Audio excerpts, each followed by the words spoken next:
দর্শনকারীকে প্রকাশ্য কারণের সম্মুখে ইসলামী সমাজের বিধান মোতাবেক কাজ করা হোক।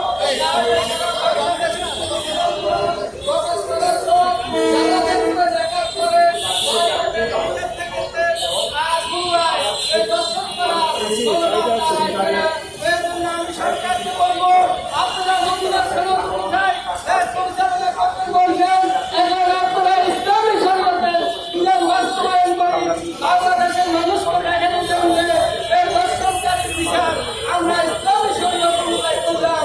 আমি স্বরাষ্ট্র মন্ত্রীকে বলতে চাই, সে বলছে পুলিশের কাছে যাওয়ার পর আর কোনো বিচার হয় না।